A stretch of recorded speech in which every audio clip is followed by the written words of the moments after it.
को powered by techno. जो सरकारने निर्णय घेतलेला आहे त्याचं आम्ही खूप स्वागत करतो। आमचं म्हणणं एवढंच विषय असा आहे की जो सरकार निर्णय घेतो खूप चांगलं घेतो। पण विषय असा आहे की जी आजच्या स्थितीला प्रत्येकाला भाव पैसे काय भेटणार नाही, कारण प्रत्येकाजवळ कांदा नाही, फक्त 2-5% लोकांजवळ कांदा आहे जे ठराविक आहे त्यांच्याजवळ। बाकीच्या लोकांजवळ कांदा हे 2-3 महिने जर कायम 4 महिने कायमच बाजार असे राहिले पाहिजे, एवढंच आमचं सरकारकडे विनंती, बस दुसरं काय आमचं म्हणणं नाही। लोकसभेच्या निवडणुकीमध्ये भाजपचे भरपूर खासदार पडले, त्यामुळे सरकारला जाग आली आणि शेतकऱ्यांचा जरा विचार करायला लागले। तर हा विचार त्यांनी कायम करावा ही शेतकऱ्यांची अपेक्षा आहे। आणि निवडणूक म्हणूनच नाही तर निवडणुकीनंतरही असाच निर्णय कायम ठेवावा ही अपेक्षा आहे। ज्यांच्याकडे माल शिल्लक आहे त्यांना फायदा होईल। पुष्कळ 75-80% माल विकला गेला आहे, 20-25% माल शिल्लक आहे, म्हणजे त्याला फायदा होईल।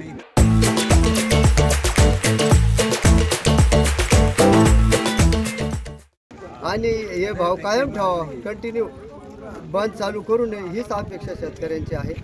आणि येणारा जो लाल कांदा आहे त्यालाही फायदा होईल। हा भाव जर ठेवला तर निर्यात शुल्क लावला नाही तर होईल त्याला फायदा, पण मग निवडणूक झाल्यानंतर परत त्यांनी ते निर्यात शुल्क लावणे हे नाटकं करू नये हीच शेतकऱ्यांची अपेक्षा आहे। केंद्र सरकारने जो निर्णय घेतला $550 जे निर्यात मूल्य आहे ते हटवलेलं आहे आणि त्याच्यामुळे शेतकऱ्या जो आता जे आहे शेतकरी समजा 10 ते 20% शेतकऱ्याकडे माल आहे।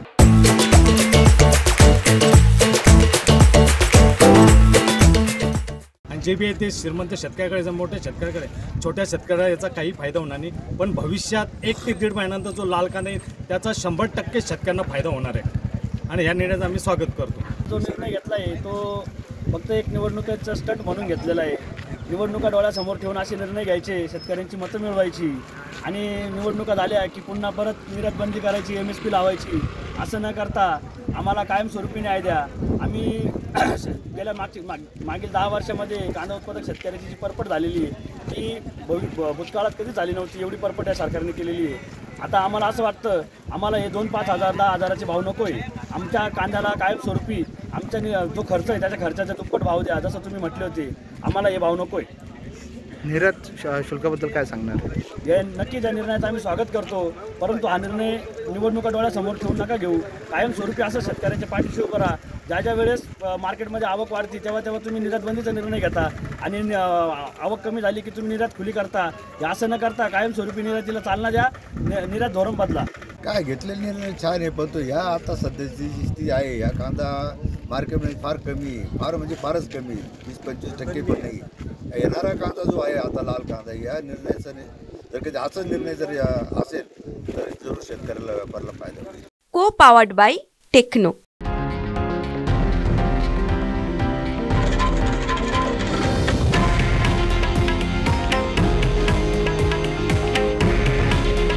हे आहे देशातील नंबर 1 न्यूज नेटवर्क आणि आपण पाहत आहात TV9 मराठी। काळजी तुमची, हित महाराष्ट्राचं।